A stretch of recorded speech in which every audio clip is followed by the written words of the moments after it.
జన్మదినోత్సవ సందర్భంగా ఈరోజు ఘాట్కి రావటం జరిగింది.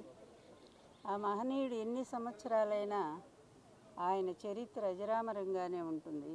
తెలుగు జాతి ఉన్నంత వరకు తెలుగు వాళ్ళ గుండెల్లో ఆయన స్థిరమైన స్థానాన్ని సంపాదించారు.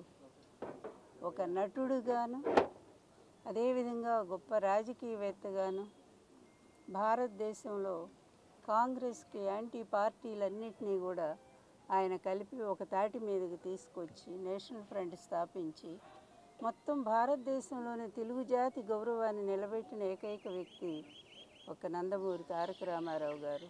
నేను ఆయన భార్యని అవటం ఎన్నో జన్మలుగా చేసుకున్న పుణ్యం నేనది. ఆ మహనీయుడిని ఇప్పుడు కుటుంబ సభ్యులు మేమే కాదు, యావత్ ఆంధ్ర జాతే కాదు, ఎక్కడ విదేశీయాల్లో ఉన్న తెలుగు జాతి కూడా ఆయన్ని స్మరించుకుంటూనే ఉంది. ఎన్నో చోట్ల మరి ఈ కార్యక్రమం నిర్వహిస్తూనే ఉన్నారు. ఎన్నో అన్నదానాలు జరుగుతున్నాయి, ఎన్నో రక్తదానాలు జరుగుతున్నాయి. ఇన్ని సంవత్సరాలు ఆయన చనిపోయి దాదాపు 28 సంవత్సరాలైంది. 96 ఆయన జనవరి 18వ తారీఖు మనల్ని అందరినీ వదిలిపెట్టి వెళ్ళారు. కానీ ఆయన కీర్తి మాత్రం ఎప్పటికీ చెక్కు చెదరకుండా అలాగే ఉండిపోయింది. అది నిజమైన ఇది. అంటే మనిషి పుట్టుక ఎక్కడ ఉంటుందంటే మరణం తర్వాతే ఉంటుంది.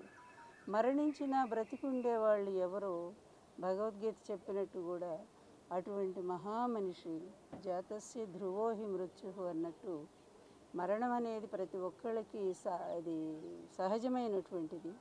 మరణించిన బ్రతికి ఉండటం అనేది ఒక్క ఎన్టీఆర్ గారికే సాధ్యపడింది అనుకోవాలా. ఆయన ఎప్పటికీ ఉంటారు. నేను ఒక్కటే కోరుకుంటున్నాను, ఆయన ఆశీస్సులు తెలుగు ప్రజలందరికీ అందాలి, ఎప్పటికీ అందాలి. ఆయన ఆత్మ తెలుగు ప్రజల చుట్టూనే తిరుగుతూనే ఉంటుంది. న్యాయం కోసం ఆయన పోరాటం సాగిస్తూనే ఉంటుంది. మళ్ళీ మంచి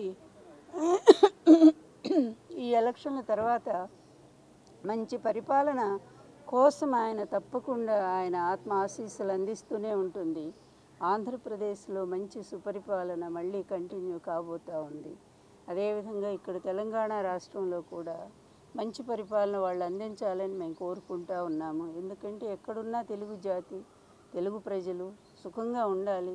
నాయకులైన వాళ్ళు స్వార్థానికి, అవినీతికి తల వంచితే ఏ విధమైనటువంటి శిక్షలు ఉంటాయో కూడా ప్రత్యక్షంగా చూస్తూ ఉన్నాము.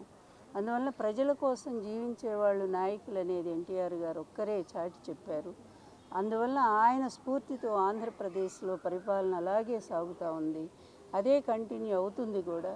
అందువలన రేపు 4వ తారీఖు జరిగే ఎన్నిక తర్వాత ఆంధ్రప్రదేశ్ మళ్ళీ ఒక సుభిక్షమైన శాంతియుతమైన